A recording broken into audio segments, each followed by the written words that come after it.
Yo, what's good, YouTube? It's Stories of Yonko back here with another video. And first off, I want to say shout out to the Sacramento Kings. Shout out to their fans. I know in the last video I mentioned Davion Mitchell, but what y'all got to understand is that Davion Mitchell back in 2021 was dominating the Brooklyn Nets. The nigga was annoying. So pretty much when I'm talking, I'm skipping over Harrison Barnes and Keegan Murray, even my boy Kessler Edwards. You feel me? I'm skipping over that to mention Davion Mitchell along with Sabonis and De'Aaron Fox. I'm not mentioning Malik Monk because the nigga pisses me off in the clutch at the free throw line. But basically, I get it. I shouldn't have mentioned Davion Mitchell. And look, I'm trolling because nobody really mentioned that outside of two people. But listen, I appreciate y'all boys. Y'all showed love to my channel. We almost at 400 subs. I was taking a break to try to work on different videos, but you niggas didn't watch the video.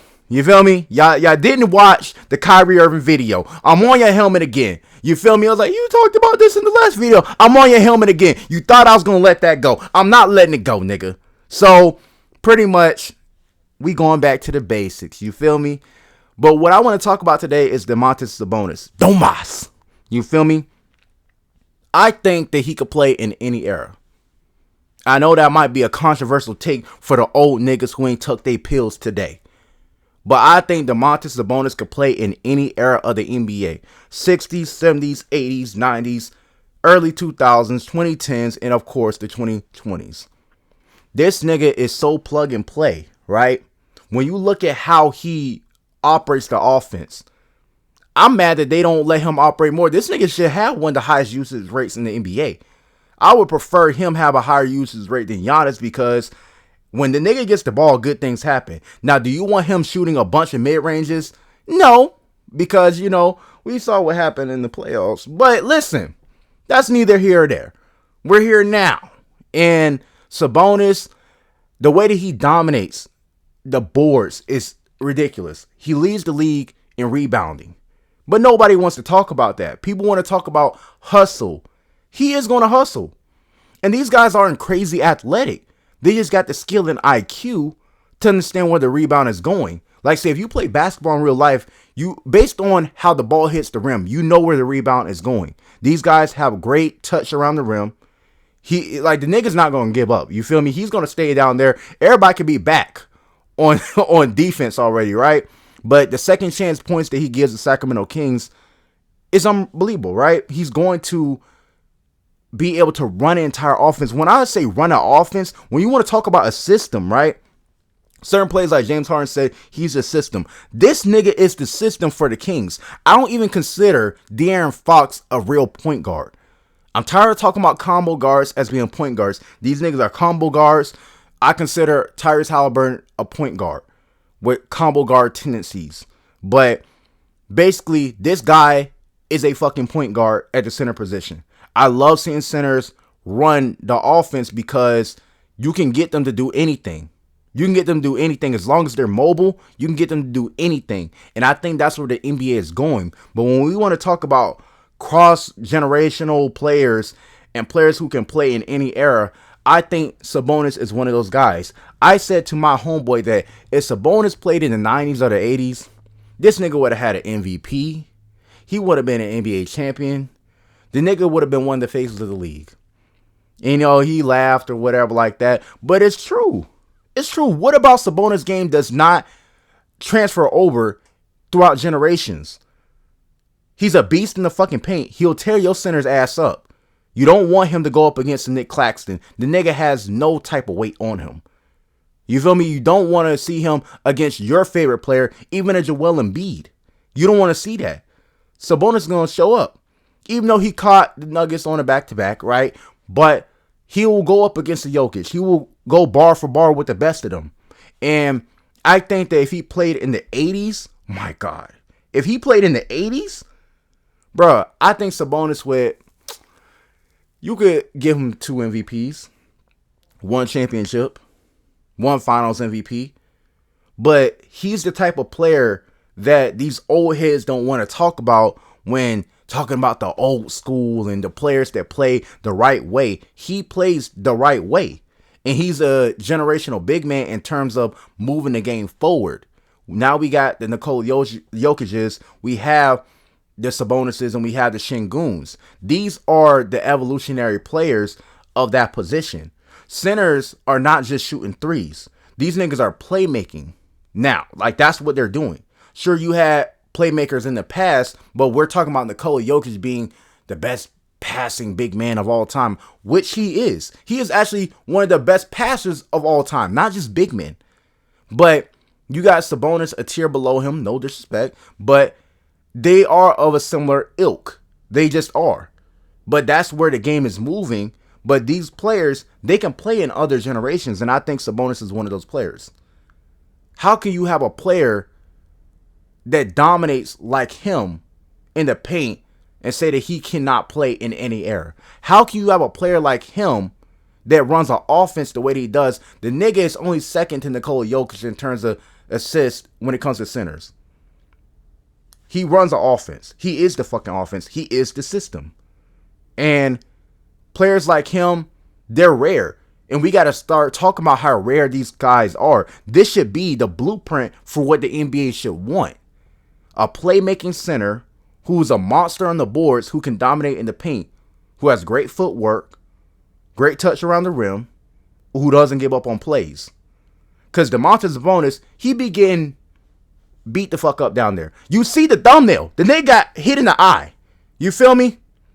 Like, Sabonis, the nigga had his chest stepped on by that donkey. You feel me? But the guy, he plays hard. And it may not look like it, but Sabonis is actually strong as shit. I always mention this with the Euro guys. They don't lift weights. It's a philosophy. Well, they probably do, but they don't try to get cut up or certain things like that. I guess it's a philosophy with shooting forms and how they move on the court. But Domas, the nigga kind of jacked. You feel me? He's kind of jacked. But these guys, man, I'm just so interested in this archetype. And I have to talk about Sabonis because he's the guy that I tend to watch the most outside of Jokic. I don't watch too much Şengün, but I watch enough to know that, he should be most improved outside of Kobe White. My homeboy would have killed me if I didn't throw Kobe White in there, but the nigga missed like 2 shots in overtime. The nigga was not prepared for the moment.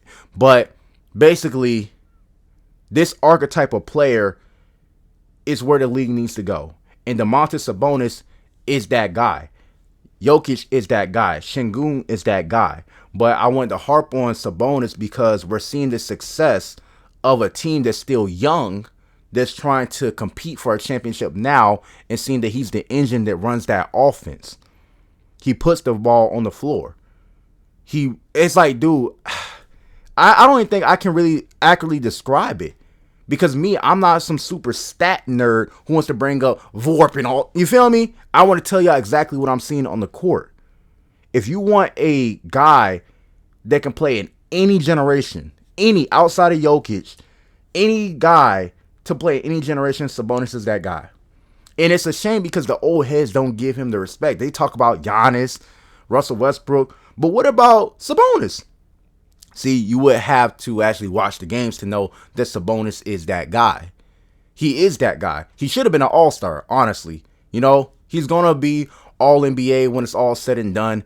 But guys like him, they don't get to shine because they're not playing along with established superstars such as LeBron James or, who else? Like Giannis or something like that, right? When you're not playing with superstars, you're not going to get to shine. Even though he's playing with another all-star, I don't know what the fuck they got against the Kings. I have no idea. You feel me? The Kings fans, like, y'all spoke to me about it. You feel me? We talked about it. We ain't got a fucking answer. So, yeah, that's pretty much it on that. But with Domantas Sabonis, I think when it comes to certain players, when they start to age out, right? When you have certain players that start to age out, I think that his game is going to translate very well in the NBA for years to come. He's not no spring chicken, but at the same time, he's not an old ass player. I think that his game is going to translate for years to come. And that's the most unique thing about these players that can play make at the center position. If you take away their physicality, right? They're not even all that athletic, if we're being honest. They have a good bit of athleticism, of course, nigga. You would expect somebody who's near 7 foot or 7 foot to be somewhat athletic, right? But when you take away their physicality, right, they still got that touch. that touch around the rim. They don't really have to go into the rim and bang with you down low. But then they have the playmaking aspect. They can still run a system. Players like Jokic and Sabonis are going to be around for a long time because their game ages well.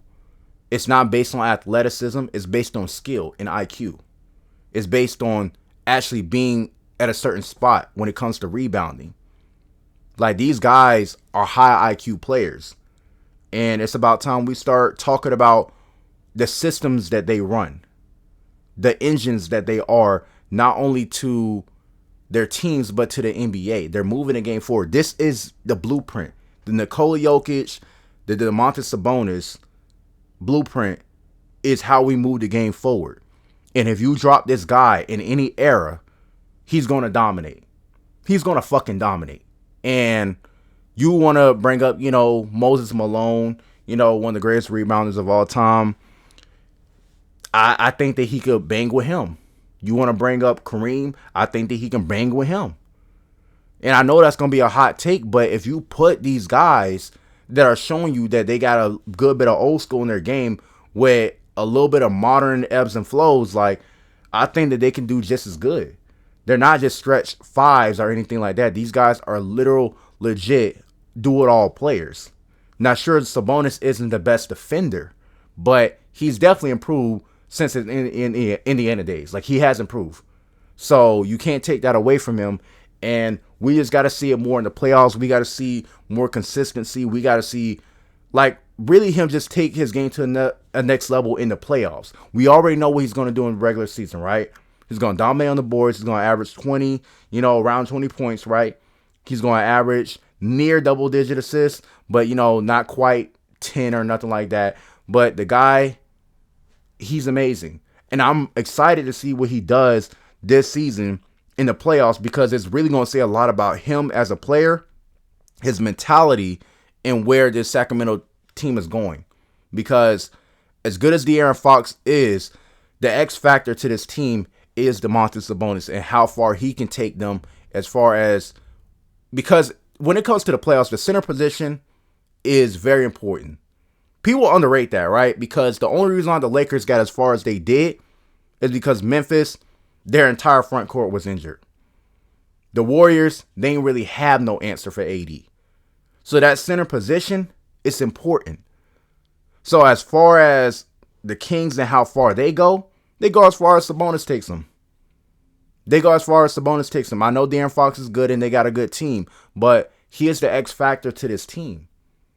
So once again, if you drop him in any generation, I think that he dominates. Does he dominate in this generation? We'll see. We'll see. I got faith in Sabonis, man. So that's all I got to say. Y'all let me know. Do you think that Domantas Sabonis could play in any generation? And if he did, would he win MVPs?